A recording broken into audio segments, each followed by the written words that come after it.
Hello, this is Ashee from Crafting with Ashee and welcome to this tutorial. Yes, I have a Christmas card to share with you today. I think this is going to be my first Christmas card of the season and it's a really simple, really elegant card and I am so happy with it. This paper is the Traditions of Christmas Designer Series paper and it has gold foiling, which I've then picked up again in my sentiment, and I just love it. Doesn't need a lot done to it, and I think it's just a lovely, elegant Christmas card to send someone. So let me show you how I achieved this. Right, our card base is going to be real red, and this is a standard 8/6 card base. That's an A4 sheet cut in half and then folded in half. So I've got a piece here of basic white design, basic white pattern cardstock. And this measures 14.35 centimeters by 10, and I'm just going to stick this to the inside of my card base. Okay, so let's do that. And on the outside I've got a piece here of old olive, and I've also got a piece of the Traditions of Christmas Designer Series paper, and you can see there all that gold foiling. Isn't it glorious? And I love the poinsettias, absolutely adore them. Thinking of getting a small poinsettia this Christmas again. We haven't had one for a while, but I wouldn't mind one again. Now, we always have the amaryllis every year, which is always gorgeous. This last year we had 4 amaryllis. They were absolutely beautiful, so we'll be definitely getting a nice selection of amaryllis lilies this year as well. But I think I might treat myself to a poinsettia when the time comes. So that's what we've got so far. Set that aside, we're going to do some stamping. Scrap piece here of basic white. Lovely sentiment, Merry Christmas, says what it is on the tin. Gonna put this on my grid paper to keep it lined up. Actually, let's use a stamping tool. I think it's going to be easier than a block. Okay, so just going to stick that in my stamping tool. I'll stick that down there. See if that's roughly straight. It is.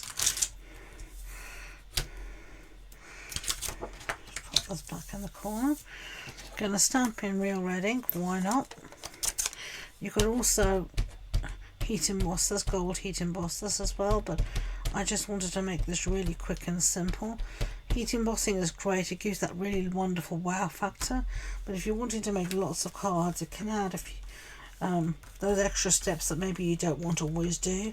Whereas just doing it like this is a great way to make a very quick and easy card that you can make multiple times. You can churn out a ton of these very quickly. So if you're having to make, say, 50 cards for, say you're making them for everyone in the office, everyone at the Christmas party or something like that. This is a quick and easy way of making a boatload of cards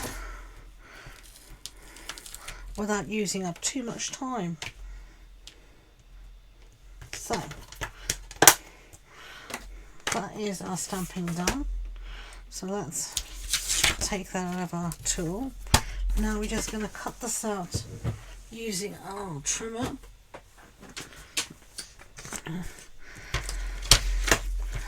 I'm just going to do this. I'm not going to measure anything. I'm just doing this by eye.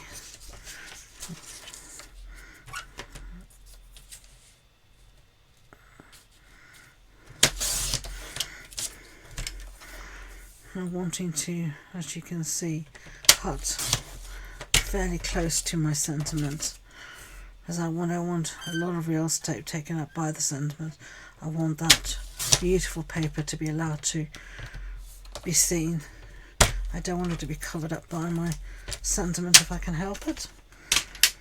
So let's put this aside in the scrap pile.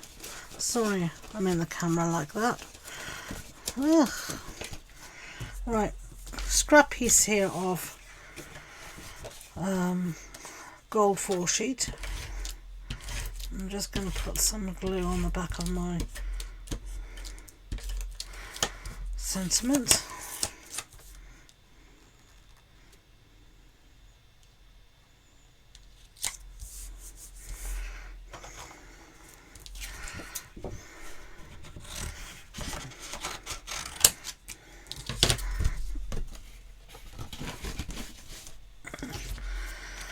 And now I'm just going to cut this out using my scissors.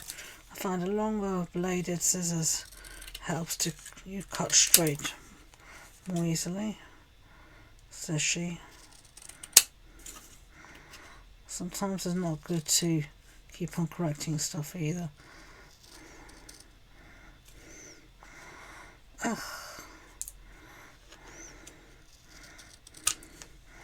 That will have to do. Okay, put glue on my sentiment here, on my scissors I should rather say. Now I was meant to bring us some adhesive foam sheet and I forgot, so all I've got is this rubbish stuff here, so we will have to use it. Because as some of you know, I don't craft in my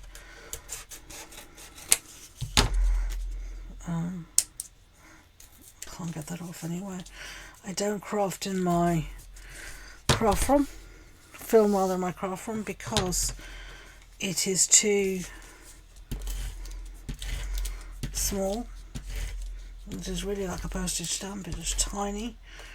So I use one of the spare bedrooms, and I could use this to film, to craft in as well I suppose, but I don't like to be so far away from the centre of the house. My craft room's upstairs, I mean the spare room's obviously upstairs, and I like it when I can be downstairs next to the living room, so I don't want to be off on my own in a different part of the house. I don't have children or anything running around that I need to escape from, so I prefer to be in the centre. Right, there is our sentiment matted on some dimensionals. You could use foam adhesive sheet or dimensionals. I'm not going to put any embellishments, but I think it's just nice as it is. There's that pattern, and there's the other pattern. So I hope you enjoyed seeing these two Christmas cards that are perfect for mass production, featuring the Merry Christmas stamp set from Stampin' Up. If you have any questions, or if you want any supplies or measurements, all the information is on my blog post, and you can find the links to that and all my social media links in the description box below. I hope you enjoyed this video. If you have, please do give it a big thumbs up and hit that subscribe button. So thank you again, and until next time, enjoy being creative. Bye.